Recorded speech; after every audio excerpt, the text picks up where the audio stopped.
ఓం గురు జయ గురు జయ జయ గురు ఓం గురు జయ గురు జయ జయ గురు ఓం గురు జయ గురు జయ జయ గురు ఓం గురు జయ గురు జయ జయ గురు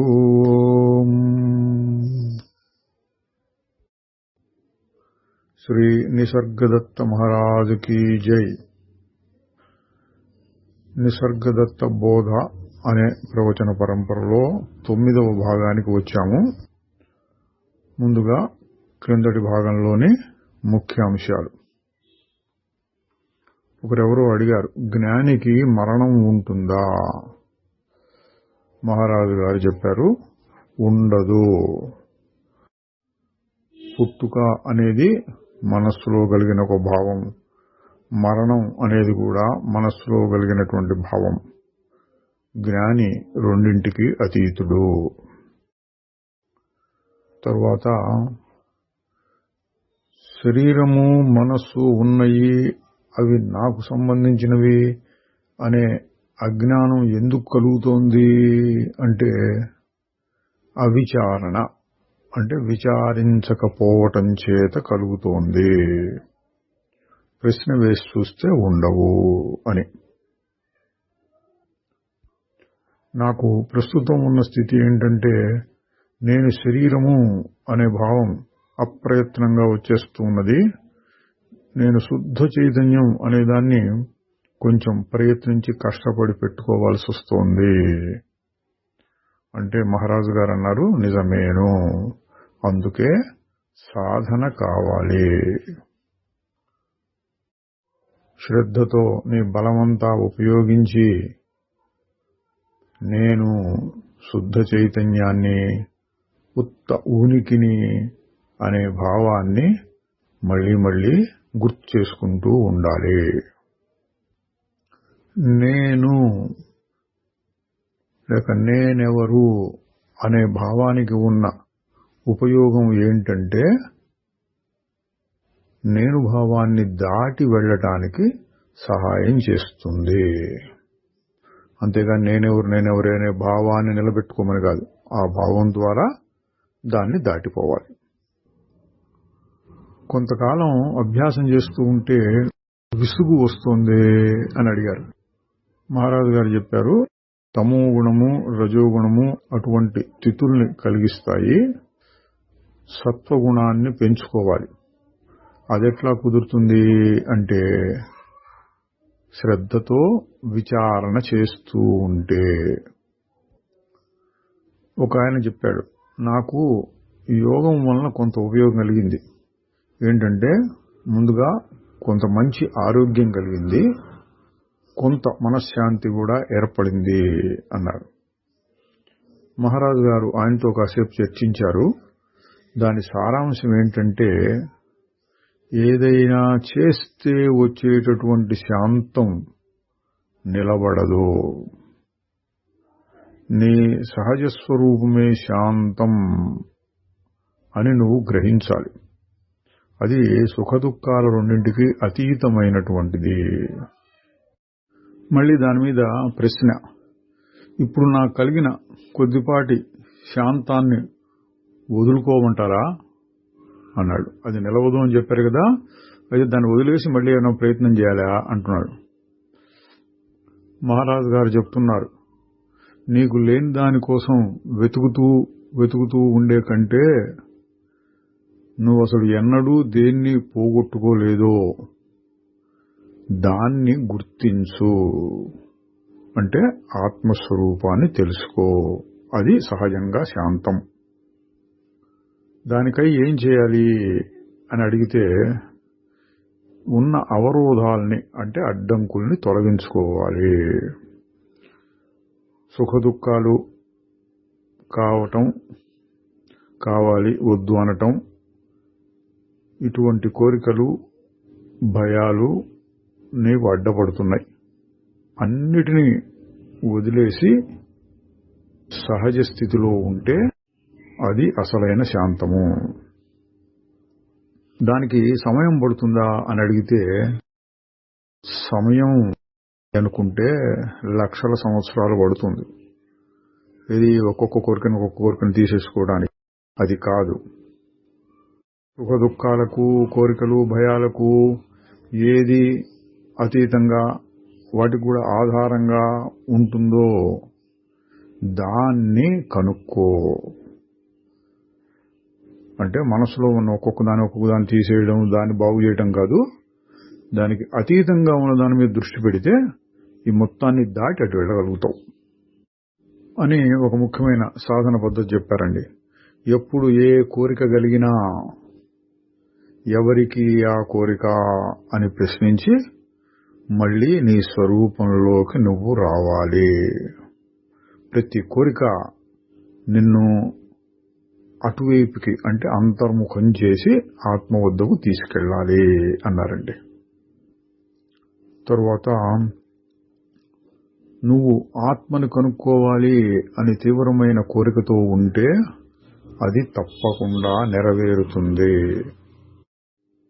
అన్నారు. ఇతరులకు ఏం సహాయం చేయగలము అంటే ఎప్పుడు చెప్పేటట్టుగానే ముందు నీవు నీ స్వరూపాన్ని తెలుసుకో. తరువాత నీ బోధ ద్వారా, ఆచరణ ద్వారా, అసలు నువ్వు ఉండటం ద్వారా ఇతరులకు సహాయం చేయవచ్చు అన్నారు. తరువాత మీరు చెప్పే పద్ధతుల్లో భక్తి, విశ్వాసం అనే దానికి విలువ ఉందా అంటే మహారాజు గారు అన్నారు, నువ్వు ఒక డాక్టర్ దగ్గరికి వెళితే ఆయన చెప్పిన మందులు తీసుకునే విషయంలో విశ్వాసం ఉంటే తొందరగా అయిపోతుంది. లేదంటే 10 మందిని అడగటం, నువ్వే వైద్యశాస్త్రాన్ని నేర్చుకోవడం, దానివల్ల ఆలస్యం అవుతుంది. ఇది కూడా అంతే. ఒక జీవన్ముక్తుడైన మహాత్ముడు ఏదైనా చెబితే దానిని నమ్మితే తొందరగా అయిపోతుంది. అయితే నమ్మకం ఒకటే చాలదు, ఆ విషయంలో నీకు తీవ్రమైన కోరిక కూడా ఉండాలి. దాన్ని మనం ముముక్షుత్వం అంటారు. ముముక్షుత్వం మోక్షాన్ని పొందాలనే కోరిక లేకపోతే ఎంతమంది మహాత్ములు చెప్పినా ఏం ఉపయోగించదు. తరువాత నీకు అందరికంటే పెద్ద గురువు లోనున్న నీ ఆత్మయే. గురువే నీతో చివరి వరకు వచ్చి ఆ తరువాత తాను అదే అయిపోతాడు. తరువాత తన ఆత్మస్థితిని చేరుకోవాలి అనే ఆకాంక్ష చాలా అరుదుగా కనిపిస్తూ ఉంటుంది కదా. అంటే అదేమీ కాదు. మొదట్లో అంటే జీవుని యొక్క మొదటి అవస్థల్లో బహిర్ముఖ దృష్టి అనేది సహజంగా ఉంటుంది. క్రమక్రమంగా అంతర్ముఖం, మోక్షం కావాలి అనటం సహజం అయిపోతుంది అన్నారు. మీకు ఒక దేహం ఉంది, దానిపైన మీరు ఆధారపడుతున్నారు కదా అంటే మహారాజు గారు అన్నారు, ఈ దేహ మనస్సుల సముదాయం ఒక గది లాంటిది. అది ఉన్నది, కానీ ఎప్పుడూ నేను అందులో ఉండను. అంటే ఎప్పుడైనా ఒకసారి వచ్చి వెళ్తూ ఉంటాను. నా అసలైన గది లేక నివాసం ఇంకెక్కడో ఉంది, అంటే ఆత్మ అన్న అర్థంలో చెప్పారు. మరి మీ శరీరం సంగతి ఎవరు చూసుకుంటారు అంటే దాన్ని సృష్టించిన వారే దానికి బాధ్యత అన్నారు. తరువాత మహారాజు గారు అన్నారు, ఆయన ఎప్పుడు చెప్పే మాటే, నీకు బాగా నిశ్చయం, నమ్మకం కలిగిన విషయం నేను, దానితోటే ఉండు, తక్కిందంతా వదిలించుకో, అది యోగము. దాని మీద ప్రశ్న, నేను దాన్ని వాచాగా వదిలించుకోగలను. మహా అయితే ఇది నేను కాదు, అది నేను కాదు, నేను వీటికి అతీతము అని ఊరికే మంత్రం జపంలాగా అనుకుంటూ పోవచ్చు. అంతకంటే నాకు కుదరటం లేదు. అంటే చాలు, అది చాలు. మొదట వాచగా చేసినా చాలు. తరువాత మనస్సులో తిప్పుకుంటూ ఉండు. తర్వాత దాని మీద మంచి శ్రద్ధతో ఒక భావాన్ని ఏర్పరచుకో. ఆ తరువాత దాన్ని ఆచరణలో కూడా చూపించు అన్నారు. పాలను చిలికి వెన్న తీసినట్లుగా ఆ భావాన్ని మధించాలి. తర్వాత మరొకరు అడిగారు, నాకు కోరిక ఎందుకు కలుగుతోందంటే బాధలున్నాయి కాబట్టి బాధల్ని తగ్గించుకోవడం కోసం. అంటే మహారాజు గారు అన్నారు, బాధల్ని తగ్గించుకోవడం కోసం కోరిక అంటున్నావు, అసలు బాధలకు మూలమేమిటి? నిన్ను నీవు తెలుసుకోవాలి అనే కోరిక. దాన్ని తెలుసుకోలేకపోవటమే బాధ. శ్రీ నిసర్గదత్త మహారాజుకు జై. తరువాత నిసర్గదత్త బోధ 9వ భాగంలోకి వచ్చాం. అధ్యాయం 37. మహారాజు గారే చెప్తున్నారు, ఈ ప్రపంచంలో దేనికైనా సరే రుజువు నువ్వే. నువ్వు ఉండటానికి కూడా నువ్వే రుజువు. నీ ఉనికిని మరెవరో వచ్చి రుజువు చేయలేరు. ఎందువలనంటే ఆ రుజువు చేసే వాళ్ళకి కూడా ముందు నీ చేతనే అంగీకరింపబడాలి. అంటే ఏంటండి, నేనున్నాను అంటానికి ఇంకో ప్రమాణం అక్కర్లా. ఈ పుస్తకం ఉందా అంటే ఉంది అని, లేదని చెప్పొచ్చు. పుస్తకం ఎవరో గారిడీ చేసి అక్కడ పెట్టాడు, నిజంగా లేదు అని. లేకపోతే ఏదో కళ్ళలో కనపడుతోందని, అది పుస్తకంలా కనపడుతోంది, చూడటానికి పుస్తకంలాగా తయారు చేసేవాడు, ఇట్లా నేను చెప్పుకోవచ్చు. కానీ నేను ఉన్నాను అనేది ఒక అనుభవం. ఎవడైనా వచ్చి నువ్వు ఉన్నావయ్యా అని చెప్పాడు అనుకోండి, ఆహా వాడు చెప్పాడు కాబట్టి నేను ఉన్నాను అనుకుంటావా? దానికి మహారాజు గారు ఏమంటున్నారు, వాడు వచ్చి నీకు చెప్పాడు అంటే ఆ వాడు ఒకడు ఉన్నాడు అనడానికి రుజువేమిటి? నువ్వే. కాబట్టి ప్రపంచంలో దేనికైనా నువ్వే ప్రమాణము. నువ్వు ఉండటానికి మరెవ్వరూ ప్రమాణం కాదు. నువ్వెక్కడి నుంచో రాలేదు, ఎక్కడికో పోవు, కాలానికి అతీతంగా ఉండే ఉనికివి, శుద్ధ చైతన్యానివి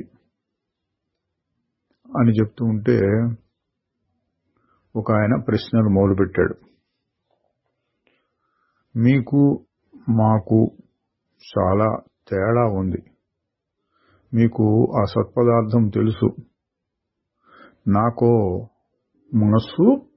మనస్సు చేసే పనులు మాత్రమే తెలుసు. అందువలన మీరు చెప్పేది ఒకటి, నేను వినేది ఒకటి. వినటం అంటే అర్థం చేసుకునేది. మీరు చెప్పేది ఒకటి, నేను అర్థం చేసుకునేది ఒకటి. మీరు చెప్పేది నిజమే, నేను అర్థం చేసుకునేది అసత్యమే. మాటలు అవే అయినా నాకు అర్థమయ్యేది మరొకటి. మనిద్దరికీ మధ్య దూరం ఉన్నది. ఆ దూరాన్ని తీసేయటం ఎలాగా అంటే మీరు చెప్పేది నాకేం అర్థం కావట్లేదు అనండి సారాంశం. మహారాజు గారు ఎప్పుడు చెప్పినట్టే తన పద్ధతిలో చెబుతున్నారు. నేను ఒకడిని వేరుగా ఉన్నాను అన్న భావాన్ని తొలగించుకో, అప్పుడు ఏ దూరమూ ఉండదు. నువ్వెవరో ఒక ప్రత్యేకమైన వ్యక్తివి అని భావించటం వల్లనే ఆ దూరం కనిపిస్తుంది. అంటే నీకు నాకు దూరం. అంటే అవగాహనలో వేరుగా ఉండటం. నీకంటే వేరుగా ఏమీ లేదు, ఇది యథార్థం. ఆ ప్రశ్నించిన ఆయన అంటున్నాడు, ఎంత విచిత్రంగా ఉంది, మీకు స్పష్టంగా సత్యంగా కనిపించే మాటలు నాకు అబద్ధంగా తోస్తున్నాయి, మరెవ్వరూ లేరు అన్నది చూస్తే ఎంత అసత్యమో.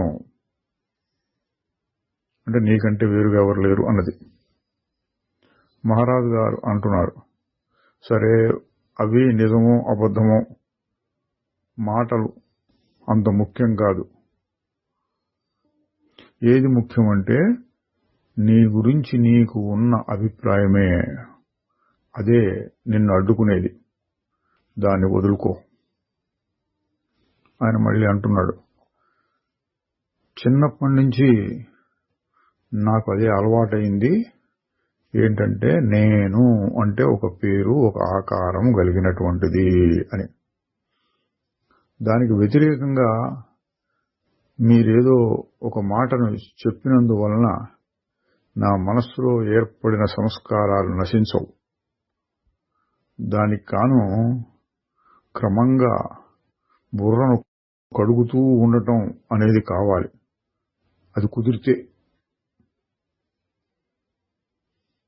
మహారాజు గారు, దాన్ని నీవు బుర్ర కడగటం అంటున్నావు, నేను దాన్నే యోగా అంటున్నాను. అంటే ఇక్కడ యోగం అంటే అండి మామూలు చేసే ఎక్సర్సైజ్ అట్లాంటిది కాదు, పరమాత్మతో చేరేటటువంటి ఒక స్థితిని యోగము అన్నారు. ఆ యోగం నీ మనస్సులో ఉన్న సంస్కారాలన్నింటినీ సదును చేసేస్తుంది. నువ్వు ఒకే రకమైనటువంటి ఆలోచనలని మళ్లీ మళ్లీ చేస్తూ ఉండనక్కర్లేదు, ముందుకు జరిగిపోవాలి. ఆయన అంతా విని అన్నాడు, ఇది చెప్పటము తేలికే, చెయ్యటమే కష్టము. మహారాజు గారు, మరీ పిల్లవాడిలాగా మాట్లాడకు. బాధపడటం కంటే మారటం సులువు. ఇది గమనించాలండి. అబ్బో మారటం చాలా కష్టం అంటారనుకోండి, ఎప్పుడు కుదురుతుందంటే నేను ఉన్న స్థితి వల్ల నాకు దుఃఖం కలుగుతోంది అని తనకు అనిపించినప్పుడు అదే ముముక్షుత్వం అంటుంటాం మనం. తనలోనే తనకు అనిపిస్తుంది నేను మారాలి అని. ఉదాహరణకి ఒక మనిషికి పొగ తాగటం అలవాటు, చిన్నప్పటి నుంచి నాకు అలవాటు, నేను తాగుతూనే ఉంటాను అని గర్వంగా చెప్పుకునేవాడు. ఆయనకి పెద్ద వయసు వచ్చినాకే రోగం పట్టుకుంది. డాక్టర్ గారు చూశాడు, ఎక్స్రేలు అవి తీసి చూపించాడు, లోపలంతా పాడైపోయినాయి నీ ఊపిరితిత్తులు, నువ్వు స్మోకింగ్ మానేయాలి. ఈయన అన్నాడు, నేనెట్లా మానేస్తాను, ఇంతకాలం తాగుతుంటే. డాక్టర్ గారు చెప్పాడు, నువ్వు మానేయకపోతే త్వరలోనే చచ్చిపోతావు, నీకు అదే ఇష్టమైతే నా దగ్గరికి రానక్కర్లేదు. ఇంత గట్టిగా చెప్పిన తర్వాత ఆయనకి మరణ భయం కలిగింది. అమ్మో చచ్చిపోతానేమో అనిపించి అప్పుడు మానేశాడు. అదండి మహారాజు గారు చెప్పిన మాటలో ఉంటుంది. నీకు దుఃఖం తోస్తే అప్పుడు తెలుస్తుంది, దుఃఖిస్తూ ఉండటం కంటే మారటమే మంచిది అని. ఊరికే సిద్ధాంతాలు విని నేను ఇలా మారలేను, నేను శరీరం నేను కాదు అనే అభిప్రాయాన్ని నేను ఎట్లా మార్చుకోగలను అంటే అట్లా జరుగుతూనే ఉంటుంది. నీకు దుఃఖం అంటే ముముక్షుత్వం రావాలి అని. మహారాజు గారు ఇంకా చెప్తున్నారు, నీ ఆట వస్తువుల్ని అంటే ప్రపంచంలో ఉన్న విషయాల్ని, నీ కోరికల్ని, నీ భయాల్ని, నీ అభిప్రాయాల్ని, నిశ్చితమైన భావాలని పట్టుకు వేలాడుతున్నావు. అదంతా వదిలేసి సత్యాన్ని నిర్ధారించుకోవడానికి సిద్ధంగా ఉండు. ఆ నిర్ధారణ ఎటువంటిదంటే నేను అన్న భావం. అది తప్ప మరి దేనికి ఉనికి లేదు. ఈ విషయం నీకు ఖచ్చితంగా తెలిసిందే కదా అన్నారు. ఆయన మళ్ళీ అంటున్నాడు, నేనున్నాను అని తెలుసు, అది నిజమే. కానీ నేను తెలుసుకుంటూ కూడా ఉన్నాను కదా, నేను ఫలానా అని నాకు అనిపిస్తోంది కదా, నేను ఈ శరీరానికి యజమానిని కదా, ఇతర శరీరాలతోనూ శరీరాలను కలిగి ఉన్న వాళ్లతోటి నాకు రకరకాల సంబంధాలున్నాయి కదా. అంటే కేవలం ప్రాపంచిక దృష్టితో చెప్తున్నారండి. నేను ఈ శరీరం, చుట్టుపక్కల ఉన్న వాళ్ళతో నాకు సంబంధాలు ఉన్నాయి, వాళ్ళ శరీరాలు నేను శరీరాలని. మహారాజు గారు అన్నారు, అదంతా నీ జ్ఞాపకాలు వర్తమానంలోకి తెచ్చుకుంటున్నావు. అంటే ఇంతకుముందు అట జరిగింది అవన్నీ లేవు. ఇప్పుడు జ్ఞాపకాలు మాత్రం ఉన్నాయి. ఆ జ్ఞాపకాలన్నీ తీసుకొచ్చి ఇది ఫలానా ఇది నేను అది వాడు వీడు ఇట్లా అనుకుంటూ అవన్నీ ఉన్నాయి అనే భావంలోనూ, నేను శరీరం అనే భావంలోనూ నువ్వు ఉంటున్నావు. కానీ నిజంగా అవేవి లేవు ఇప్పుడు. ఆయన అడుగుతున్నాడు, సరే ఈ వర్తమానాన్ని అవి ఇవి అనిపిస్తున్నాయి జ్ఞాపకాల వల్ల, అటువంటి వర్తమానాన్ని ఎట్లా వదలగలను? మహారాజు గారు, నువ్వు ఎల్లప్పుడూ భవిష్యత్తులోకి పోతూనే ఉన్నావు. అంటే ఏదైతే వర్తమానం నువ్వు అంటున్నావో అంటూ ఉండగానే నువ్వు భవిష్యత్తులోకి వెళ్తున్నావు. ఇప్పటి వరకు అనుకున్నదంతా భూతకాలంలోకి వెళ్ళిపోతోంది. నువ్వు అవునన్నా కాదన్నా జరిగేది అదే. నీ మనస్సు కదులుతూ ఉంటుంది. ప్రస్తుతం నువ్వు కదిలేది కదలంది, అంటే చెలించేది చెలించంది రెండు. అంటే చెలించే మనస్సుకి నేపథ్యంలో పునాదిగా ఆధారంగా కదలకుండా ఉండేటువంటి శుద్ధ చైతన్యం రెండు నువ్వు ప్రస్తుతానికి. అయితే నువ్వు ఆ మారేదాన్ని పట్టుకుని అదే నేను అనుకుంటూ కదలకుండా మారకుండా ఉండేదాన్ని నిర్లక్ష్యం చేస్తున్నావు. ఈ మనస్సుని అటు తిప్పు, అంటే అంతర్ముఖం చేయి. మనం మామూలుగా చెప్పుకునేది, ప్రపంచాన్నే చూస్తూ ఇది అది అనుకోకుండా నేనెవరు అనుకుంటూ అటువైపు తిప్పు. మారిపోయేదాన్ని పట్టించుకోకు. అప్పుడు ఎల్లప్పుడూ మార్పు లేకుండా ఉండే సత్పదార్థాన్ని, పెద్ద శిలలాగా గట్టిగా ఉండేదాన్ని నువ్వు చూడగలుగుతావు. మళ్ళీ ఆయన ప్రశ్న, అది ఇప్పుడు వర్తమానంలో ఉంటే నేను ఎందుకు దాన్ని తెలుసుకోలేకపోతున్నాను? మహారాజు గారు, ఎందుకంటే నాకు తెలియటం లేదు అన్న అభిప్రాయాన్ని నువ్వు గట్టిగా పట్టుకొని వేలాడుతున్నావు. దాన్ని పోని. మళ్ళీ ఆయన అడుగుతున్నాడు, సత్పదార్థం అనేటువంటిది శుద్ధ చైతన్యం, పరిపూర్ణమైన ఆనందం, అదే నిజం అని చెప్తూ ఉంటారు. మరి బాధలనేవి ఎందుకు వస్తున్నాయి? మహారాజు గారు చెప్తున్నారు, సుఖము దుఃఖము అనేది జరుగుతూ ఉంటాయి. ఇందులో దుఃఖం అనేటువంటిది సుఖాన్ని పొందటానికి నువ్వు చెల్లించే ధర.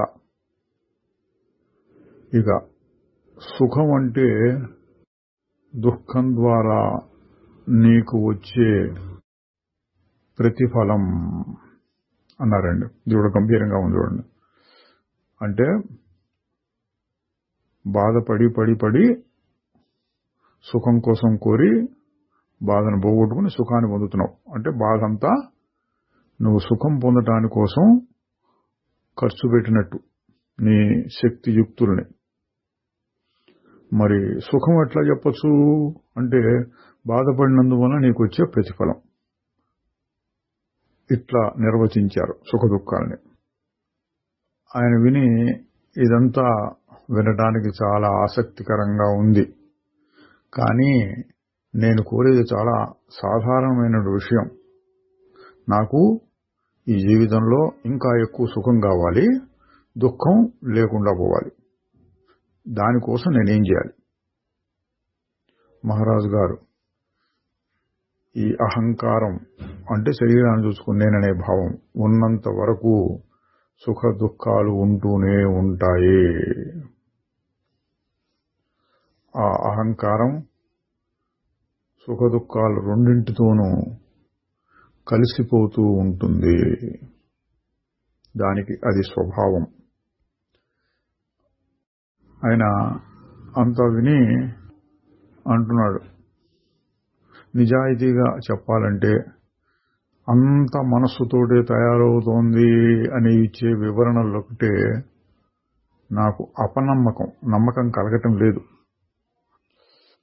మహారాజు గారు, నేను చెప్పేదంతా నిజం, కానీ నీకదంతా ఒక సిద్ధాంతం మాత్రమే అనిపిస్తోంది. అది నిజం అని నువ్వెట్లా గ్రహించగలుగుతావు? విను, జ్ఞాపకం పెట్టుకో, దాని గురించి ఆలోచించు, అంటే మననం చెయ్యి, ఆ భావాన్ని మనస్సులో ఏర్పరచుకో, తర్వాత అనుభవంలో చూచుకో.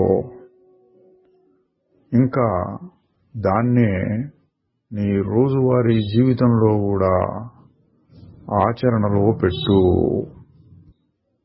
ఇక్కడ గమనించవలసిన విషయం ఉందండి. మహారాజు గారు, అంతా నువ్వే ఆగి చూడు, నువ్వు ఇదేది కాదు, తెలియబడేదేదినో కాదు, ఇటువంటి మాటలు చెప్తే అది అర్థమైతే అంతే, ఇంక చేసేదేం లేదు అన్నట్లుగా చెప్తూ ఉంటారు. కానీ ఇక్కడ ఈయన గుచ్చి అడిగితే ఆయనకు తగినట్లుగా చెప్తున్నారు.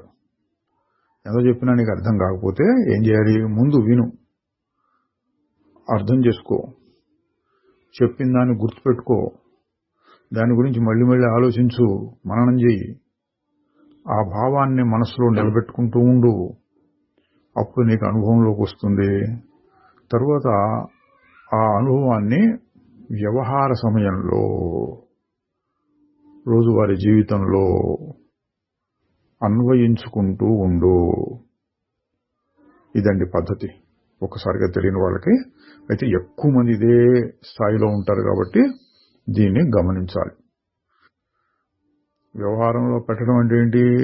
ఏదైనా విషయం కనపడ్డప్పుడు ఇది మారిపోయేదే కదా, నాకెందుకు అని అనిపించి ఆ విషయ సుఖాలు వేటి మీదనో మనం విరక్తి చెందగలిగితే, అట్లాగే ఏవేవో అవి ఇవి చెప్తుంటే అవన్నీ ఎందుకు, నా స్వరూపం నాకుంటే అని ఆ విషయాల మీద విరక్తి చెందితే, అంటే ప్రాపంచికమైనటువంటి సుఖాలు, ప్రాపంచికమైనటువంటి జ్ఞానాలు, వాటన్నిటినీ తొలగించుకుంటూ పోవటమే ఈ విన్న విషయాన్ని ఆచరణలో పెట్టడం అవుతుంది. ఇంకా చెప్తున్నారు, కొంచెం ఓపిక పట్టు, నేను చెప్పేదాన్ని విను. ఇక్కడ ఓపిక పట్టడం అంటే ఏంటంటే, చెప్పింది చెప్పినట్లు ఇప్పటికిప్పుడు నువ్వు గ్రహించుకోలేకపోతే పైన చెప్పినట్టుగా నిదానంగా అభ్యాసం చేసుకుంటురా అన్నారు. ఇంకా ఏమన్నారంటే, ఈ మార్గం నీ ద్వారా ఉంటుంది, నిన్ను దాటి కూడా పోతుంది. చూడండి, మొదలుపెట్టేటప్పుడు నీ దగ్గరే,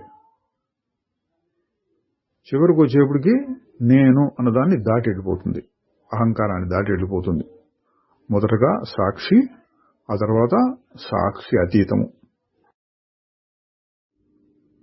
తరువాత అధ్యాయం 38.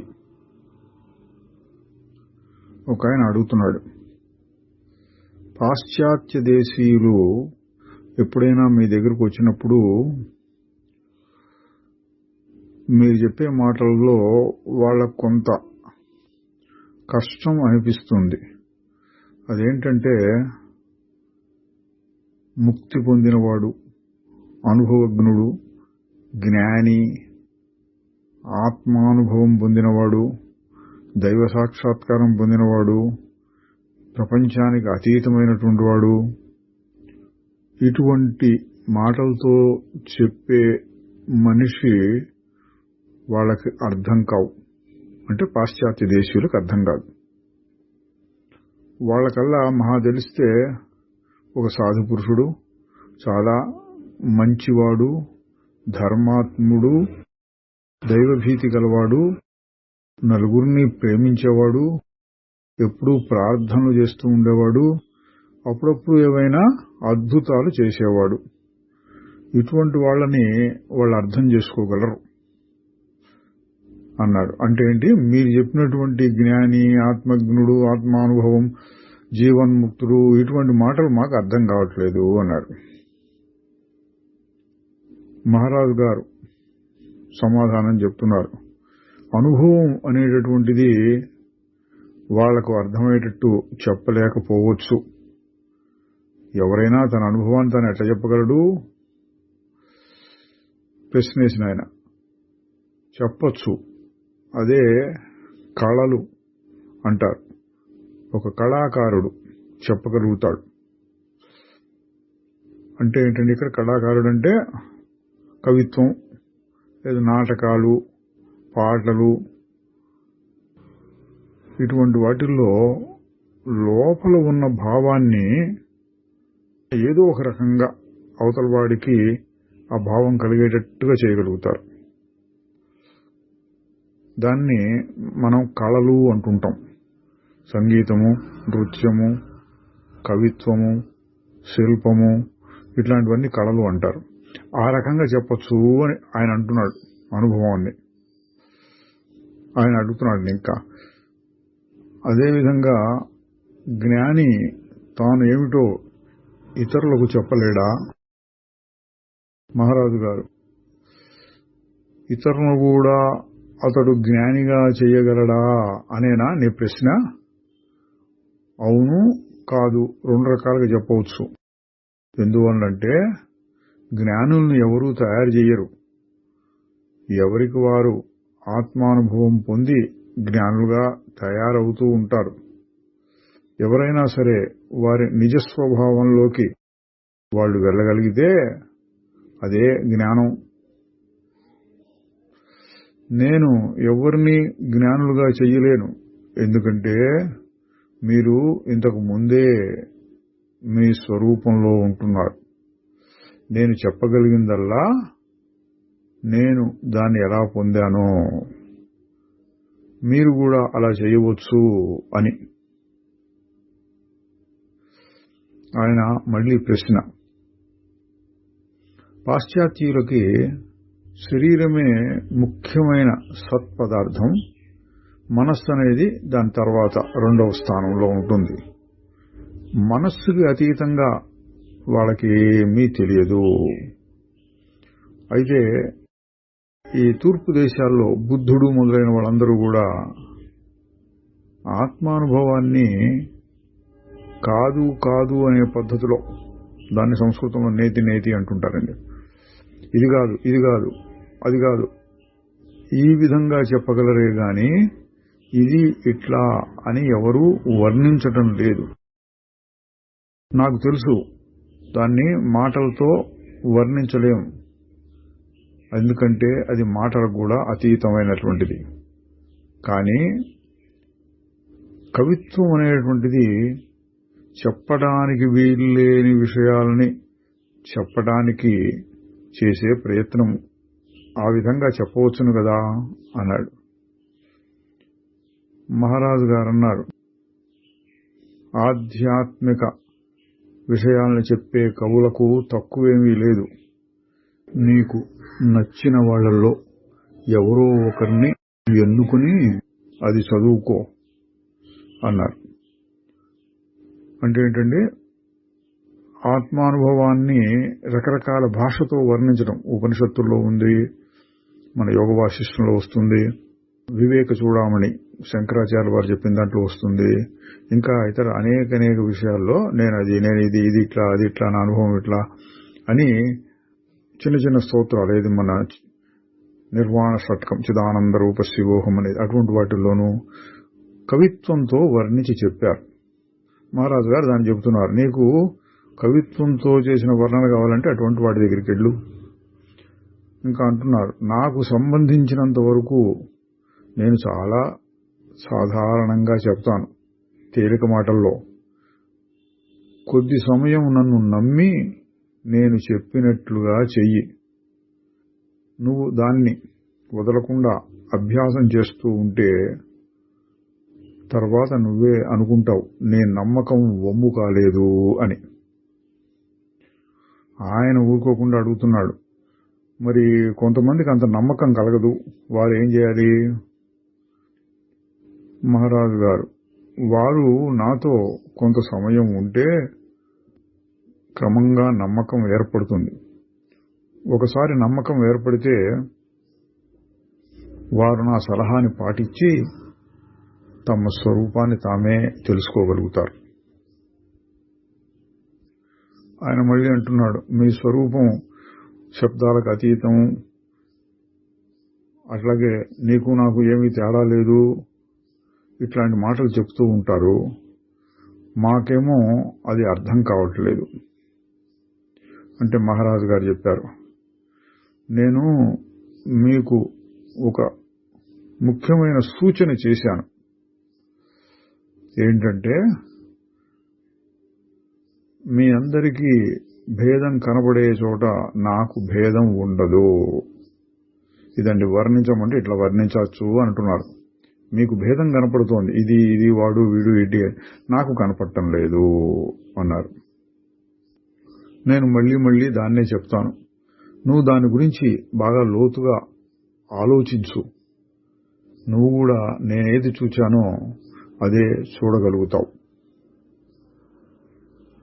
నీకు ఇప్పటికిప్పుడు అనుభవం కావాలి అనేటట్లయితే ఆ అనుభవం కలిగే క్షణం వెనుక ఎంతో కాలం తయారీ ఉంటుంది. అంటే మహారాజు గారు చెప్పడం, ముందే చాలా సాధన చేసి ఉంటే ఏదో ఒక క్షణంలో అది బయటపడుతుంది. ఆ క్షణమే అనుభవం కలిగినట్లు అనిపిస్తుంది, కానీ దానికి ముందు చాలా సుదీర్ఘమైన తయారీ ఉండి ఉండాలి. ఉదాహరణ చెబుతున్నారు, ఒక పండు చెట్టు మించి ఒక్కసారిగా రాలి పడుతుంది, కానీ అది పండటానికి చాలా సమయం పడుతుంది. వైజ్ఞానిక అంటే సైన్స్ వాళ్ళు ఉపయోగించే పద్ధతి ఏమిటి? నమ్ము, పరీక్షించు, అనుభవించు. ఇక్కడ సైన్స్ పద్ధతి ఏంటంటే, ఎవరో ఒక ఆయన ఏదో కనిపెడతాడు, నేను ఇట్లా కనుక్కున్నానని చెప్తాడు. తక్కిన సైంటిస్టులు దాన్ని వెంటనే అంగీకరించకుండా ఆయన ఏం చెప్పాడో, ఏ పద్ధతిలో ఆయన చేసి చూశాడో అది వీళ్లు కూడా చేసి చూసి వాళ్లకు కూడా అటువంటి ఫలితం వస్తే అప్పుడు అది నిజమే అంటారు. నువ్వు కూడా ఆ విధంగా చేయవచ్చు కదా అని మహారాజు గారి అభిప్రాయం. ఏంటి చేసేది? నేను చెప్పాను, నేను ఈ విధంగా చేస్తే ఈ ఫలితం వచ్చింది అని. నువ్వు కూడా చేసి చూడు, తర్వాత నువ్వు దానిని అంగీకరించవచ్చు, ముందు చేసి చూడు అని. ఆయన మళ్ళీ అంటున్నాడు, మీరెప్పుడు మాటలు సత్యాన్ని తెలియచేయలేవు అనే నెపం చూపించి మీ అనుభవాన్ని మాకు తెలియజేయటం లేదు అన్నాడు. మహారాజు గారు అంటున్నారు, నీకు మాటలు కావాలి అంటే చాలా ఉన్నాయి. ప్రాచీన కాలపు మాటలు అంటే మంత్రాలు అని మనం చెప్పుకునేవి. వాటిల్లో ఏదో ఒకటి తీసుకుని అదే పనిగా దాన్ని జపిస్తూ పో. వాటి వల్ల కూడా అద్భుతాలు జరుగుతాయి. భావం లేకుండా ఊరికే జపిస్తే అద్భుతం జరుగుతుందా? అది ఎట్లాగూ అన్నాడు. మహారాజు గారు చెప్తున్నారు, అక్కడ భాష, మాట ముఖ్యం కాదు, దాని వెనక ఉన్న తీవ్రమైన కోరిక అది ముఖ్యం. అంటే ఆత్మను తెలుసుకోవాలి అనే తపన ఉంటే మంత్రాలు కూడా పనిచేస్తాయి. ఆ మంత్రంలో ఉండే భాష ముఖ్యం కాదు, నీలో ఉన్న కోరిక దాని ద్వారా కావలసిన దాన్ని సమకూర్చుకుంటుంది. నీలోని తపన గట్టిగా ఉంటే ఏ మాట అయినా పర్వాలేదు, లేక ఏ ఇతర యుక్తి అయినా పర్వాలేదు అని చెప్పారండి. ఎందుకని? ఆయన ఎంత చెప్పినా వినకుండా మీ అనుభవం కావాలి, నేను చెప్పినట్టు చేయవయ్యా అంటే నేను అన్న భావాన్ని పెట్టుకొని విమర్శించి చూడు, ఆలోచించుడు అంటే మాకు కుదరటలేదు అన్నాడు. సరే, ఏదైనా మంత్రం తీసుకొని జపం చేయి అన్నాడు.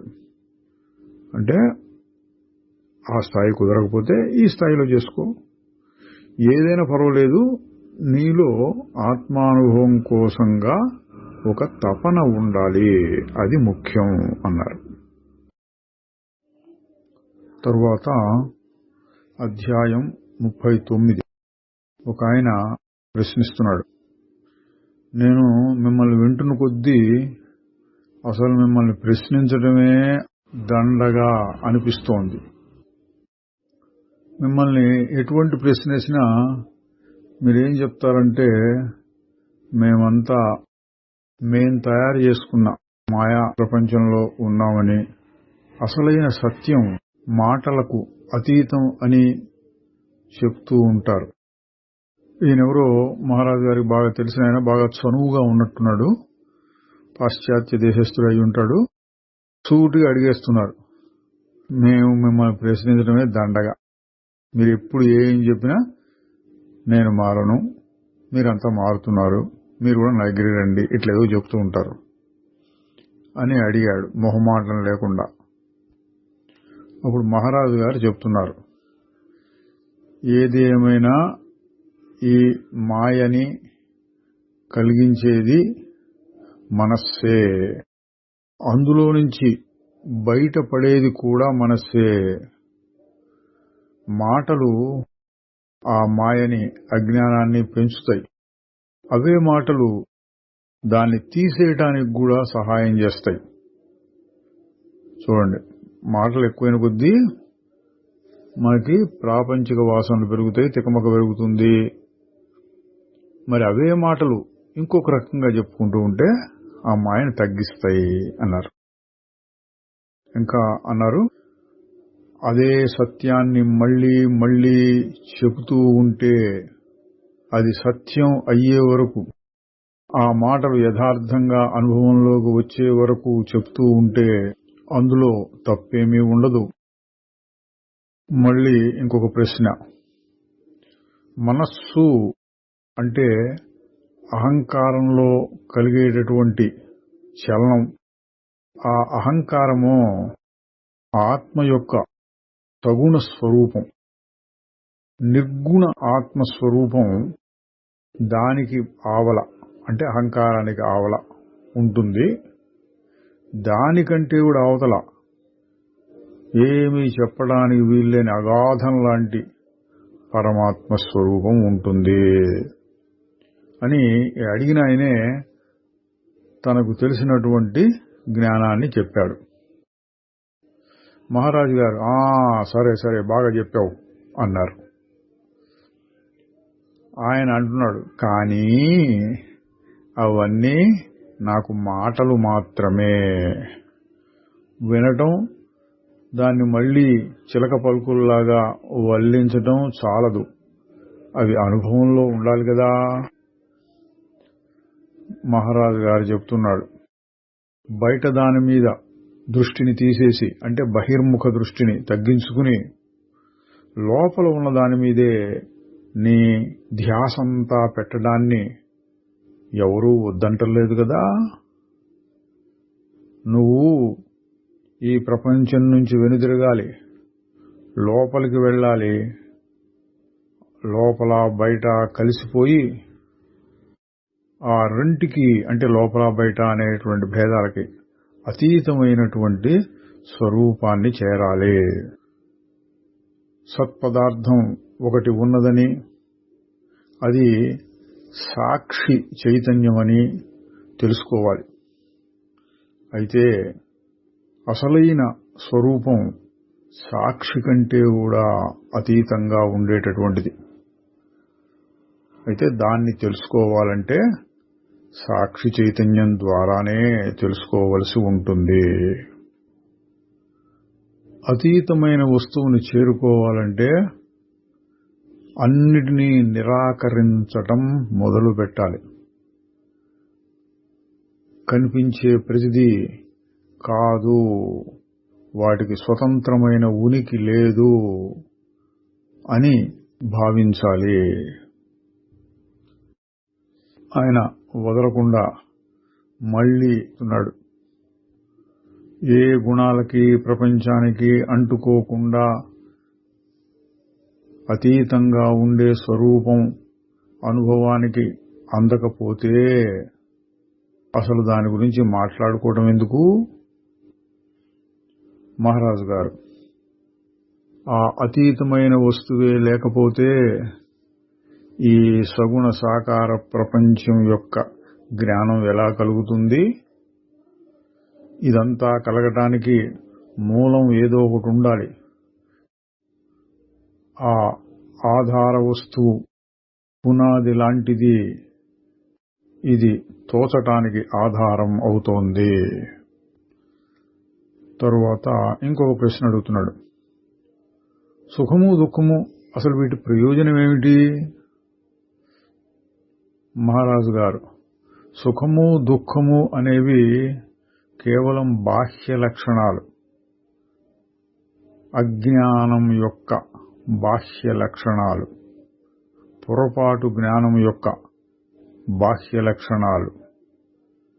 ఈ బాహ్య లక్షణాలు అజ్ఞానం వలన కలిగినవి. వాటికి ప్రయోజనం ఏముంటుంది? ఆయన మళ్ళీ అడుగుతున్నాడు. ఈ దేవుని సృష్టిలో ప్రతిదానికి ఏదో ఒక ప్రయోజనం ఉండాలి కదా? మహారాజు గారు కొంచెం ఘాటుగా చెబుతున్నారు. నీకు దేవుడి గురించి బాగా తెలుసా ఏంటి?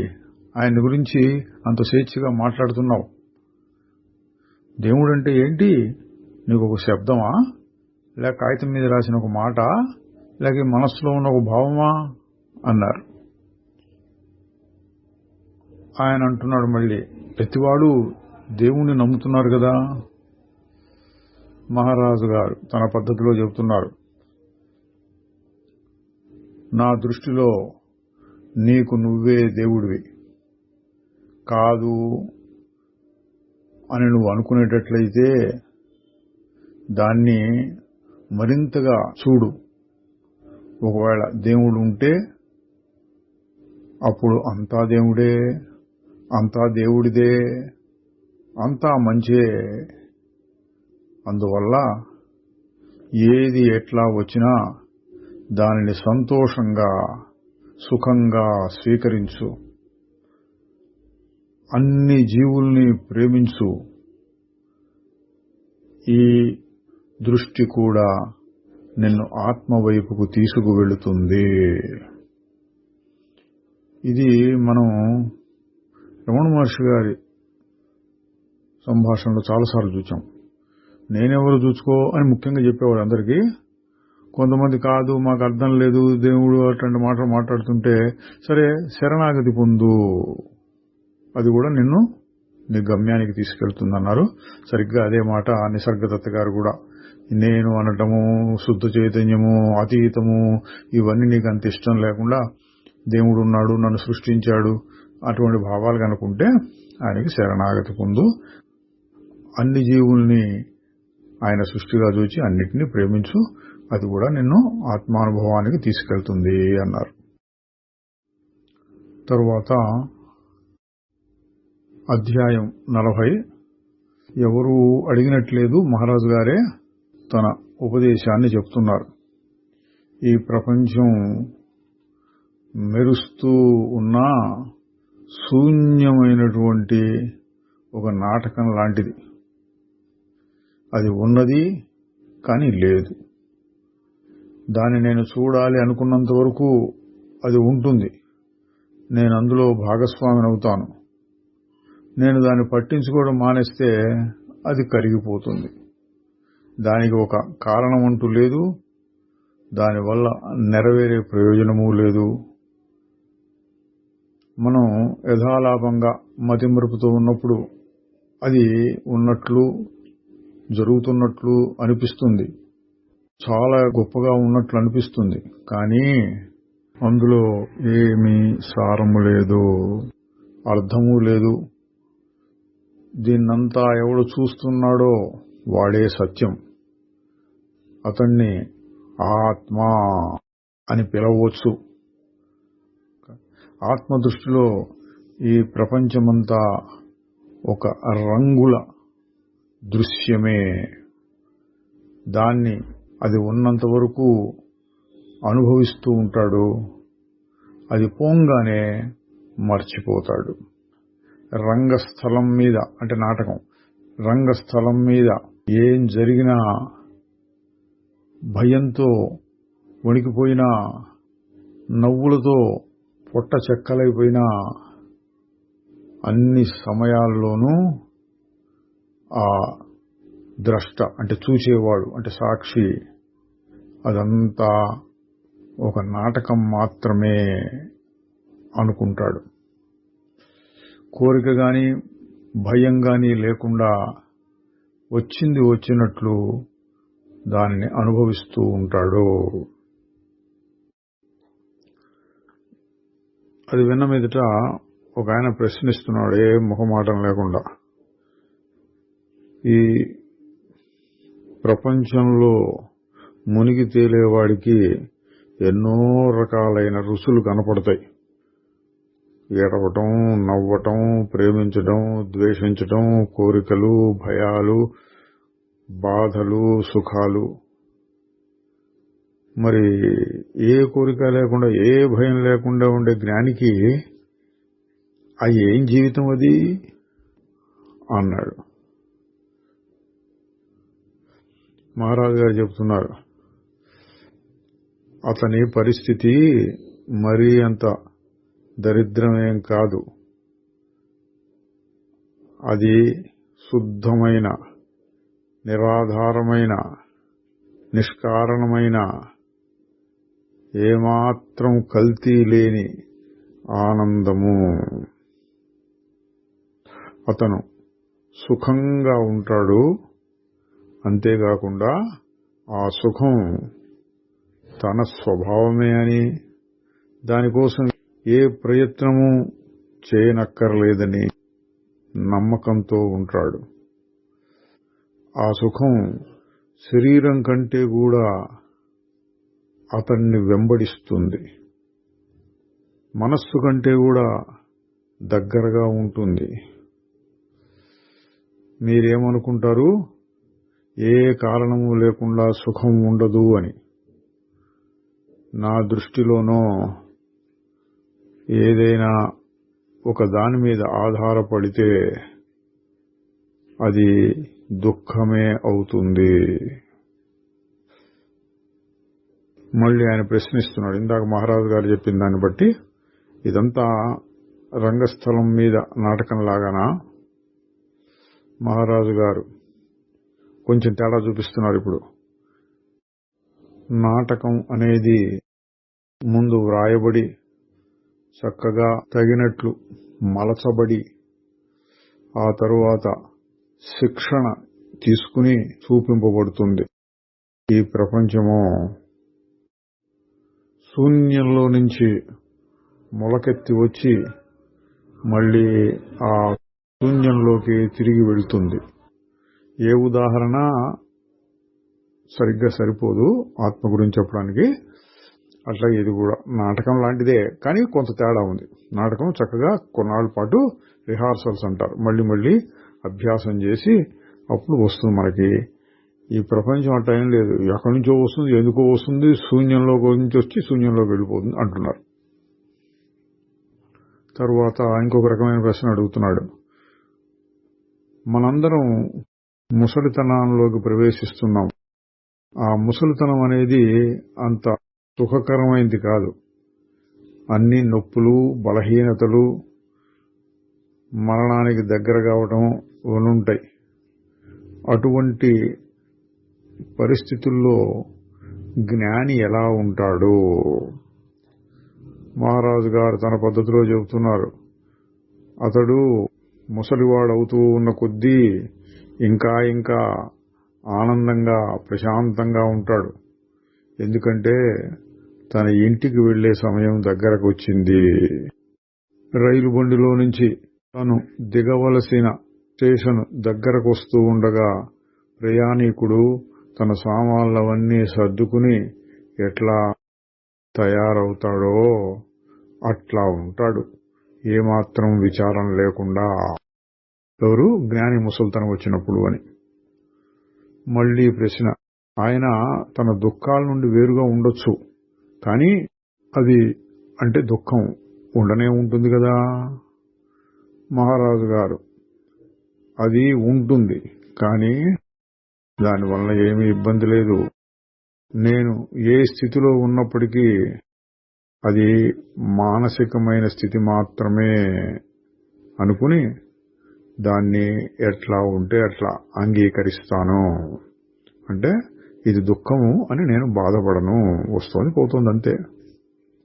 ఆయన వదలకుండా అడుగుతున్నాడు, ఏమైనా బాధ అంటే బాధే, మీరు తర్వాత ఎట్లా ఉన్నా అనుభవిస్తూనే ఉంటారు కదా దాన్ని. మహారాజు గారు, ఎవరు ఈ శరీరాన్ని అనుభవిస్తున్నాడో వాడు ఈ బాధల్ని సుఖాల్ని కూడా అనుభవిస్తాడు. నేను శరీరము కాదు, శరీరంలో ఉండి దాన్ని అనుభవించేవాడిని కాను. అంటే శరీరం కాదు, అహంకారం కూడా కాదు. ఎవరు? సాక్షి క్షేత్రజ్ఞుడు, అది నేను అంటున్నారు. మళ్ళీ అదే ప్రశ్న ఇంకొక రకంగా, మీరు చావంటే భయపడటం లేదా? మహారాజు గారు, నేను నా గురువు గారి గురువు ఎలా చనిపోయినారో చెప్తాను. ఆయన తన అంతిమ ఘడియలు దగ్గరకు వస్తున్నాయని తెలుసుకుని తినటం మానేశాడు. అయితే రోజువారీ పనులన్నీ మటుకు మామూలుగానే జరుపుతూ ఉండేవాడు. 11వ రోజున ప్రార్థన సమయంలో పాడుతూ చప్పట్లు కొడుతూ ఉన్నట్టుండి చనిపోయినాడు. అదేవిధంగా నేను కూడా చావంటే భయపడను, ఎందుకంటే జీవితం అన్నా నేను భయపడటం లేదు కాబట్టి. నేను సుఖంగా జీవిస్తాను, సుఖంగా చనిపోతాను. పుట్టుక అంటేనే దుఃఖం, చనిపోవడంలో ఏం దుఃఖం ఉంటుంది? అంతా మీరు చూసే దృష్టిని బట్టి ఉంటుంది. మళ్లీ ప్రశ్న. మీరు ఈ విధంగా చెప్పేదానికి ఏమీ రుజువులు లేవు. మాకు తెలిసిందల్లా మీరేదో చెబుతున్నారు. మేము చూచేదంతా మీరు ఒక మంచి ముసలివారు. మహారాజు గారు అంటున్నారు, నువ్వు అటువంటి ఆసక్తికరమైన ముసలివాడివి, నేను కాదు. ఎందుకంటే నేనెన్నడూ పుట్టలేదు. మరి ముసలితనం ఎలా వస్తుంది? నేను ఎట్లా ఉంటున్నాను అనేది నీ మనస్సులో నీకు అగుపిస్తున్నది, దానితో నాకు సంబంధం లేదు. తరువాత అధ్యాయం 41. ప్రశ్న. ఆత్మానుభవం కలిగింది అని చెప్పబడేవారి వాచా ప్రకటనల కంటే వారికి నిజంగా అటువంటి స్థితి కలిగిందా అని పరీక్షించి నిర్ధారించుకోవటం ఎట్లాగూ అని ప్రశ్న అండి. మహారాజు గారిని అడుగుతున్నారు. అంటే పరోక్షంగా మీకు అనుభవం కలిగింది అని చెప్పుకుంటున్నారు, నిజంగా కలిగిందా లేదా అని మేము ఎట్లా పరీక్ష చేయొచ్చు అన్నట్లుగా అడుగుతున్నారండి. మహారాజు గారు చెప్తున్నారు, జ్ఞానికి అజ్ఞానికి తేడాలు నువ్వు చూడగలుగుతావో లేక చూడలేకపోతావో అదంతా నీ పరిశీలనా శక్తి మీద ఆధారపడి ఉంటుంది. అయితే బాహ్యంగా కనిపించే లక్షణాలు అంత ప్రాముఖ్యం లేనివి. ఏది ముఖ్యం అంటే వారి దృష్టి, లోకంలో వారి భావం, అది పూర్తి నిరాసక్తత, ఏకాంతత్వము, వైరాగ్యము. ఇవి వారిని ఇతరుల నుండి, అంటే జ్ఞానులు అజ్ఞానులకి తేడాగా చెప్పవచ్చు. ఆయన అనుకున్నదేంటి? ప్రశ్న అడిగిన ఆయన, ఇప్పుడు ఫలానా రోగం ఉందా లేదా, వీడు ఆరోగ్యవంతుడు అయినా లేదా అంటే ఏవో నెత్తురు పరీక్ష, ఎక్స్రేలు, మల పరీక్ష, మూత్ర పరీక్ష ఇట్లాంటివి చేసి బాగున్నాడనో బాగలేదనో చెప్పగలుగుతున్నారు. ఆ విధంగా జ్ఞానిని పరీక్ష చేసుకోవచ్చా అంటే మహారాజు గారు చేయగలుగుతావో చేయలేవో, బాహ్యంగా నీకు కనిపించేది అంత ముఖ్యం కాదు అన్నారు.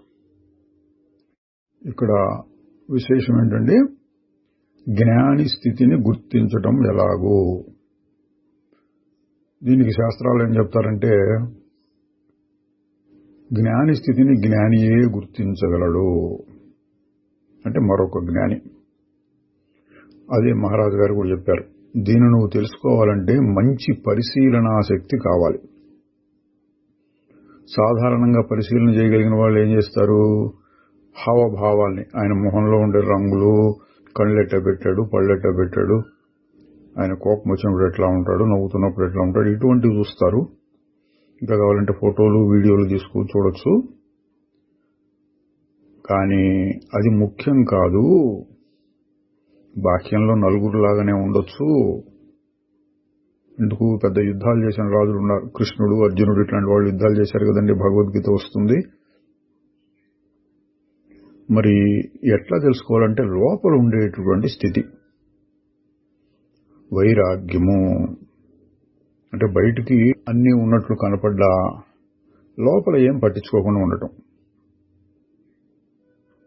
దాన్ని ఎట్లా తెలుసుకోవచ్చు అంటే అటువంటి స్థితిని తాను కూడా అనుభవించి ఉంటే ఆయన చేసే పనులు, మాట్లాడే భాషలు, ఎంతసేపు దీన్ని పట్టించుకుని మళ్ళీ ఎంత తొందరగా వదిలేశాడు ఏదైనా విషయాన్ని, ఇటువంటి కొన్ని లక్షణాల ద్వారా ఇతర జ్ఞానులు గుర్తించగలుగుతారు. అందుకని అన్నారు మంచి పరిశీలనా శక్తి, శరీరాన్ని కాదు, అంత ముఖ్యం కాదన్నారు. అంతరంగంలో ఏకాంతత్వము అన్నారు. ఏకాంతంలో ఉండటం అంటే జ్ఞానులందరూ ఎక్కడో గుహలో కూర్చుంటారు అర్థం కాదు. మనస్సు ఎప్పుడు మరొక దాని మీద ఆధారపడకుండా తానుగానే ఉన్నట్లు ఉండటే అది ఏకాంతత్వం. అటువంటి లక్షణాలను గుర్తించగలిగినటువంటి శక్తి కావాలి అన్నారు. మళ్ళీ ప్రశ్న, మీకు తీవ్రమైన జ్వరము, నొప్పులు, వణుకులు మొదలైనవి వచ్చినాయి అనుకోండి. డాక్టర్ గారు మిమ్మల్ని చూసి మీ పరిస్థితి చాలా సీరియస్ గా ఉంది అని చెప్తాడు. అప్పుడు మీరు ఏ విధంగా దానికి ప్రతిస్పందిస్తారు? మహారాజు గారు, నాలో ఏ విధమైన స్పందన ఉండదు. ఒక సాంబ్రాణి కడ్డి వెలుగుతూ వెలుగుతూ ఆరిపోవటం ఎట్లా సహజంగా జరుగుతుందో అట్లాగే ఈ శరీరం కూడా సహజంగానే చనిపోతుంది. మళ్ళీ ప్రశ్న, జ్ఞాని మరణం తర్వాత ఎట్లా ఉంటాడు? మహారాజు గారు, జ్ఞాని ముందే చనిపోయి ఉంటాడు. అతడు మళ్లీ చనిపోవాలి అనుకుంటున్నావా నువ్వు? మళ్ళీ ప్రశ్న, జ్ఞానికైనా సరే ఈ శరీరం పడిపోవడం అనేటువంటిది అతని జీవితంలో ఒక ముఖ్యమైన ఘట్టం కదా. మహారాజు గారు, జ్ఞానికి ముఖ్యమైన ఘట్టాలు అంటూ ఏమీ ఉండవు. ఎవరైనా ఒకరు అత్యంత ఉన్నతమైన స్థితిని పొందినప్పుడు తప్ప.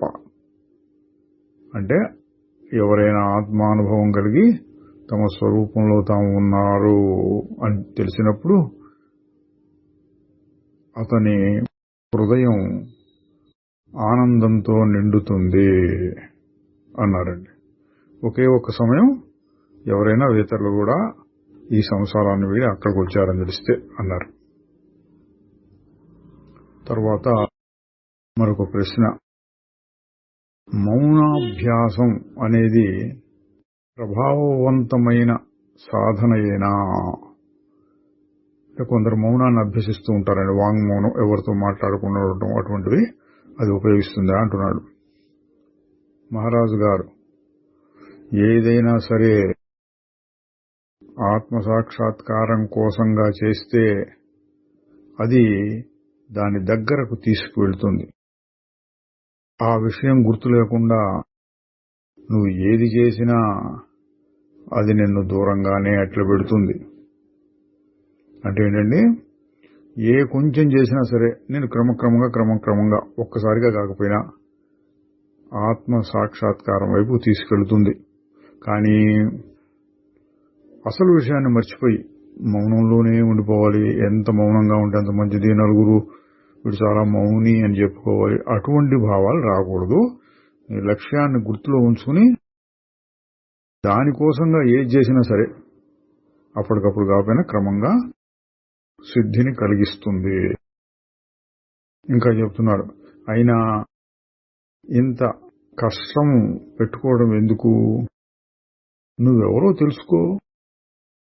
అన్ని ఆలోచనల కంటే, అన్ని వస్తువుల కంటే అతీతంగా ఉన్నావు. నువ్వు ఏది కావాలనుకుంటున్నావో అది ఇప్పటికే నువ్వు అయి ఉన్నావు, ఎప్పుడూ అదేగా ఉన్నావు. ఈ విషయాన్ని గుర్తులో పెట్టుకో చాలు. అంటే మౌనంగా ఉండటము, ఉపవాసాలు చేయటము, లేకపోతే దైవ పూజలు చేయటము, ఇటువంటివన్నీ మంచివే అయినా అవి క్రమక్రమంగా ఫలిస్తాయి. అదంతా ఎందుకు? ఇప్పటికిప్పుడు నీ స్వరూపాన్ని నువ్వు గుర్తెచ్చుకోవచ్చు కదా అంటున్నారు. ఆయన మళ్ళీ ప్రశ్న, మీరెప్పుడూ చెప్తూ ఉంటారు, కానీ నాకెందుకునో నమ్మకం కలగట్లేదు. మహారాజు గారు అంటున్నారు, నేను కూడా నీ వంటి పరిస్థితిలోనే ఉండేవాణ్ణి, కానీ నేను నా గురువుని నమ్మాను. తరువాత ఆయన చెప్పింది నిజమే అని నిరూపింపబడింది. నన్ను నమ్ము చేతనైతే. నీ మనస్సు అంతా నేను చెప్పిన దాని మీదనే పెట్టు, దేన్ని కోరకు. ఎందుకంటే నీకు ఏ కొరత లేదు. కోరటం అనేదే నువ్వు కనుక్కోవలసిన దానికి అడ్డమవుతుంది. మళ్ళీ ప్రశ్న, మీరు అన్నిటి మీద నిరాసక్తతో ఉన్నట్లు కనిపిస్తున్నారే. అంటే దేని మీద ఆసక్తి లేకుండా నిర్లిప్తత, నిర్లక్ష్యంగా ఉంటున్నారు. మహారాజు గారు, నేను నిరాసక్తతో లేను. నేను పక్షపాతరహితంగా ఉంటాను. నాకు గాని, నాది అన్నదానికి గాని నేనేమీ ప్రత్యేకత ఇవ్వను. అంటే అందరికీ ఎట్లాగో ఈ శరీరానికి కూడా అంతే, దీనికి ప్రత్యేకత ఏం లేదు. ఒక మట్టి సంచి, నగల సంచి రెండూ కూడా నాకు అవసరం లేనివే. ఇదే భగవద్గీతలో కూడా వస్తుందండి. సమలోష్టాస్మకాంచన 2 చోట్ల వస్తుంది. మట్టి బిళ్ళ, రాయి, బంగారం, వీటిని సమదృష్టితో చూస్తాడు. ఇక్కడ కూడా మళ్ళీ బాహ్యంగా మట్టిగా బంగారంగా చూస్తాడేమో, లోపల అంతరంగంలో ఎట్లా ఉంటుంది అది ముఖ్యం. అది తెలుసుకోవడానికి మరొక జ్ఞాని కావాలి అని ఇందాక వచ్చింది. జీవితము మరణము రెండూ నాకు సమానమే. మళ్ళీ ప్రశ్న, పక్షపాత రహితంగా ఉండటం మిమ్మల్ని మొద్దుబారేటట్లు చేస్తుంది? మహారాజు గారు: కాదు, దానికి విరుద్ధంగా జాలి, ప్రేమ అనేవి నా మూలంలోనే ఉన్నాయి. నేను ఏ విధమైన వ్యతిరేక భావాలు లేకుండా ప్రేమను చూపించడానికి స్వేచ్ఛ ఉన్నది. అంటే నా శరీరం మీద జ్ఞానానికి పూర్వం ఎటువంటి ప్రేమ ఉండేదో అది ఇప్పుడు అన్నిటి ఎడలా ఉంటుంది. అవతలవాడు బాధపడుతుంటే జాలి కలుగుతుంది, అవతలవాడు బాగా ఉన్నప్పుడు ప్రేమగా ఉంటుంది. ఈ శరీరానికి ప్రత్యేకత ఏం లేదు. అందువలన పక్షపాతరహితంగా ఉండటం అంటే ఈ శరీరానికి ఏమీ ప్రత్యేకత లేకుండా ఉండటమే. అంతేగాని దేన్ని ప్రేమించకుండా, దేని ఎందులో జాలి, కరుణ మూలము లేకుండా రాయిలాగా అయిపోతాడని కాదు అన్నారు. మళ్ళీ ఆయన ప్రశ్న: మీరు ఈ విధంగా మాట్లాడితే పాశ్చాత్య దేశాల్లో మిమ్మల్ని పిచ్చివాడుగా భావిస్తారు. మహారాజు గారు: నిజమే, అలాగే అనుకుంటారు. అజ్ఞానులైన వాళ్ళు వాళ్లకు తెలియందంతా పిచ్చి అనే భావిస్తారు. అయితే ఏంటి, వాళ్ళని వాళ్ళగానే ఉండని, నేనుగానే ఉంటాను అన్నారు. తరువాత అధ్యాయం 42. ఒక ఆయన తనకేదో గొప్ప అనుభవం కలిగింది అని దాన్ని మహారాజు గారి దగ్గర సరిచూసుకుందామని అడుగుతున్నాడు.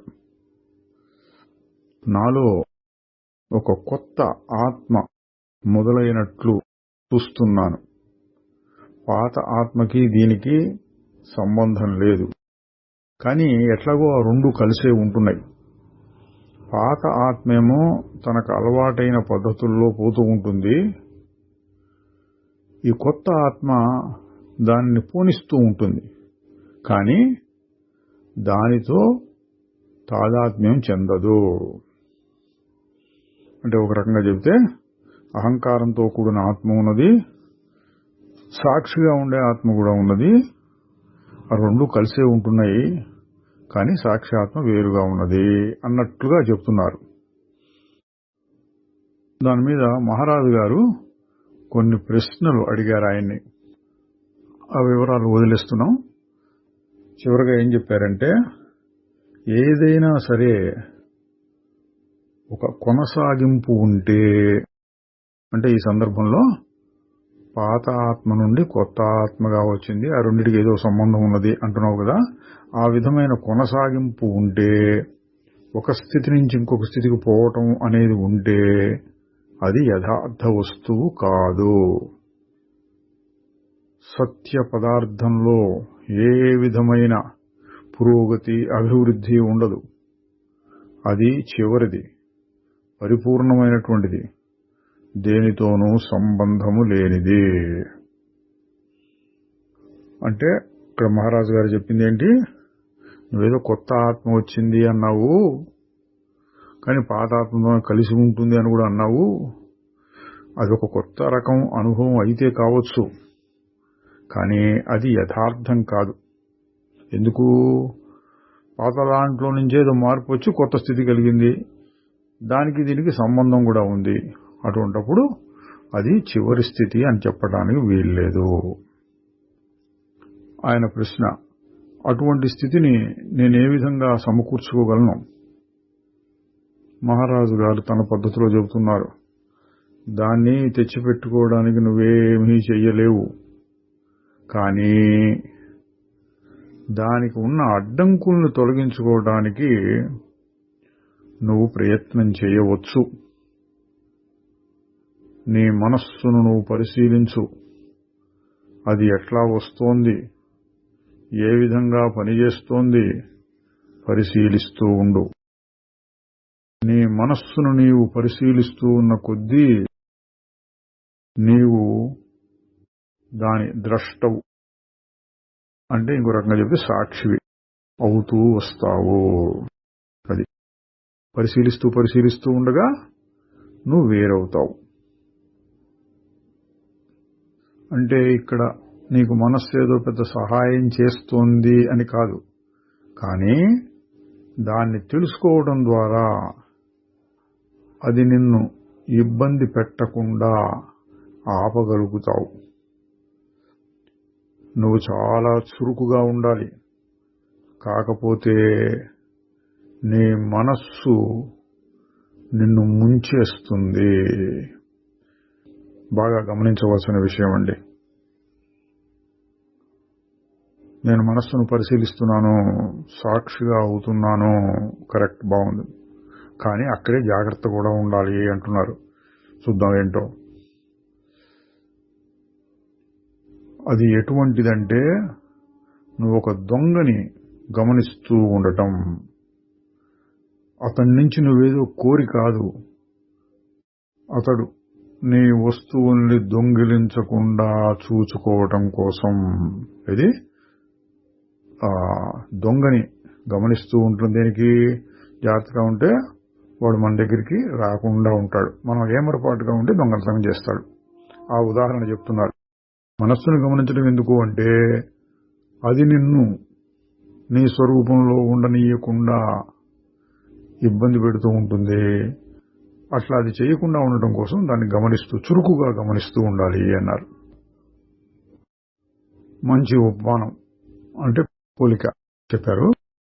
అదేవిధంగా అంటే దొంగవాణ్ణి గమనించినట్లుగా నువ్వు మనస్సు నుండి కూడా ఏమీ ఆశించకుండా ఊరక దాన్ని గమనిస్తూ ఉండాలి. మహారాజు గారు ఎంత చెప్పిన మీదట ఆయన మళ్ళీ ఇంకొక రకమైన ప్రశ్న వేస్తున్నాడు. నేను మీరు చెప్పేదాన్ని వింటూ ఉంటే నాకేం లాభం కలుగుతుంది?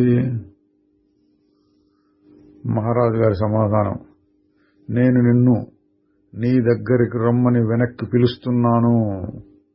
చూడండి, నా దగ్గరికి అంటారా? నీ దగ్గరికి. నేను నిన్ను నీ దగ్గరికి రమ్మని పిలుస్తున్నాను అంటే నీ స్వరూపం నా స్వరూపం అంతా ఒకటి, అసలైన స్వరూపం. దాని దగ్గరికి రమ్మని పిలుస్తున్నాను. నేను నిన్ను అడిగేదంతా ఇంత మాత్రమే. నిన్ను నువ్వు చూచుకో, నీ వైపే చూచుకో, నీలోనికే చూచుకో అంటే ఆయన మళ్ళీ ప్రశ్న, ఆయన దేనికోసం ఇదంతా? మహారాజు గారు, నువ్వు బ్రతుకుతున్నావు, అన్నిటినీ గ్రహించగలుగుతున్నావు, ఆలోచిస్తున్నావు. నీవు నీ దృష్టి ధ్యాసను వాటి మీద ఉంచటం ద్వారా వాటి నుండి స్వేచ్ఛను పొందుతావు. అంటే క్షేత్రాన్ని చూస్తూ ఉంటే క్షేత్రజ్ఞుడుగా అయిపోతావు అని, వాటికి అతీతమైపోతావు. నీ వ్యక్తిత్వం కరిగిపోతుంది, సాక్షి మాత్రం మిగులుతుంది. తరువాత ఆ సాక్షిని కూడా దాటిపోగలుగుతావు.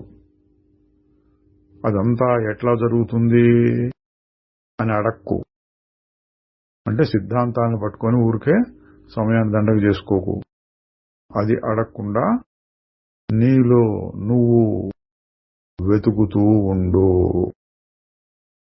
మళ్ళీ ఆయన ప్రశ్న, ఇప్పుడు ఉన్న వ్యక్తికి సాక్షికి తేడా ఏమిటి? మహారాజు గారు చెప్తున్నారు, రెండు కూడా చైతన్యంలో కలిగే స్థితులే. ఒకదానిలో అంటే అహంకారంగా వ్యక్తిగా ఉన్నప్పుడు నువ్వు కోరికలు భయాలతో ఉంటావు.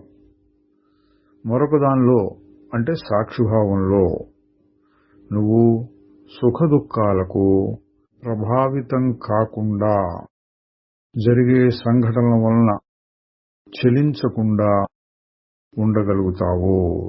అంటే ఇది సాక్షిభావం. వాటిని రాణిస్తూ ఉంటావు, పోనిస్తూ ఉంటావు. ఇదండి వ్యక్తికి అంటే అహంకారానికి సాక్షికి తేడా. రాణిస్తూ ఉంటావు, పోనిస్తూ ఉంటావు అంటే ఊరికే చూస్తూ ఉంటావు. అహంకారం ఏం చేస్తుంది? పోయిన దాని గురించి మళ్ళీ ఆలోచించుకొని మళ్ళీ ఇప్పుడు తెచ్చుకొని మళ్ళీ దాని గురించి ఆలోచిస్తూ ఉంటే భూతకాలంలో బతుకుతున్నట్లు అవుతుంది. అట్లాగే రాబోయే దాని గురించి మళ్ళీ ఆలోచిస్తూ ఉంటే భవిష్యత్తులో బతుకుతున్నట్లు అవుతుంది. జ్ఞాని ఏంటి?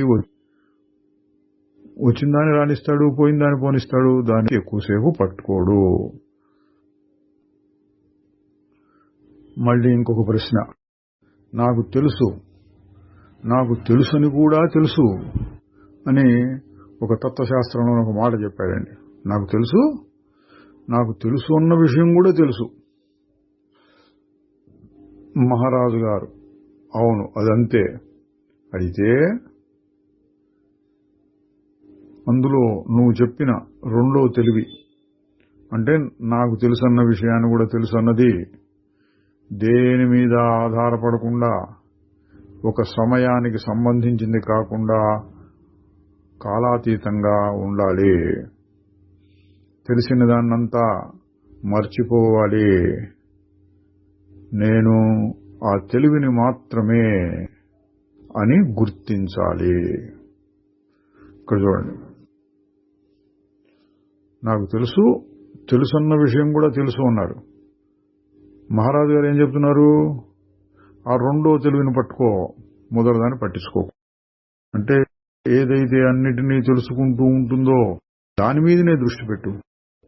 ఇది జరుగుతోంది, అది జరుగుతోంది అని దీంతో కలిసిపోయి నేను తెలుసుకుంటున్నాను అనకుండా ఆ తెలుసుకునేవాడెవరు? అదే నేనెవరు అన్న ప్రశ్నకు వస్తున్నాడు. తెలుసుకునేవాడెవరు అని ప్రశ్నించి దాని మీద నీ ధ్యాస పెట్టాలి. ఇంకా చెప్తున్నారు, అదే పనిగా నీ అనుభవాల్లో మునిగిపోకు. ఇక్కడ అనుభవాలు అంటే ఆత్మానుభవం ఉంది కాదు, ఇంతకు ముందు కలిగిన ఇంద్రియములకు సంబంధించిన అనుభవాలు, ప్రాపంచిక అనుభవాలు. ఇంకా ఇంతకుముందు చెప్పాడు మొదలుపెట్టినప్పుడు, ఒక ఆత్మ ఇట్లా ఉంటుంది, ఇంకొక ఆత్మ దాన్ని చూస్తున్నట్లుగా ఉంటుంది అని. అటువంటి అనుభవాలు కూడా అందులోనే మునిగిపోకు. నీవు అన్ని అనుభవాలకి అతీతమైన వాడవు అని గుర్తుంచుకో. నువ్వెన్నడూ పుట్టలేదు, మరణము ఉండదు. దాన్ని గుర్తించటంలో శుద్ధ జ్ఞానం యొక్క ప్రకాశం బయటకొస్తుంది. దేని మీద ఆధారపడకుండా, దేనితోనూ మార్పు చెందించబడకుండా ఉండేటటువంటి చైతన్యం మిగులుతుంది. అంటే కొత్త ఏం లేదండి, ఎప్పుడు చెప్పేదే. తెలుసుకునేదాన్ని తెలుసుకో అంటే దాని మీదే దృష్టి పెట్టు. దేన్ని తెలుసుకుంటున్నావు దాన్ని పెద్దగా పట్టించుకోకు. తెలుసుకునేది ఎట్లా ఉంటుంది అంటే నేను ఎట్లా ఉంటాను, నేను అని దాని గురించి ప్రశ్నించుకుంటూ దాని మీద ధ్యాస పెడితే శుద్ధ చైతన్యం. ఆయన మళ్లీ ప్రశ్న, మీకు కలిగిన స్థితి మీరేదో సాధన చేసి తెచ్చుకున్నది కాదేమో అని నాకు అనిపిస్తోంది. అది నిజమేనా? మహారాజు గారు, రావటం అనేది లేదు. అంటే కొత్తగా ఏదో స్థితి వచ్చింది అంటున్నావు కదా, రావడం అనేది లేదు. అది ఎప్పుడూ అదే రీతిగా ఉండింది. దాన్ని కనుక్కోవడం మాత్రం జరిగింది. అది ఒక్కసారిగా వచ్చి పడింది. ఎట్లాగంటే పుట్టినప్పుడు నువ్వు అంటే తల్లి కడుపు నుంచి బయటకు వచ్చినప్పుడు ఒక్కసారిగా ఈ ప్రపంచాన్ని చూడగలిగావు. అదేవిధంగా ఒక్కసారిగా అంతకుముందు మరుగున పడిన దాన్ని నేను గుర్తించగలిగాను అని ఉదాహరణతో చెప్పారు. శ్రీ నిసర్గదత్త మహారాజుకి జై. చిదానంద రూప శివోహం శివోహం.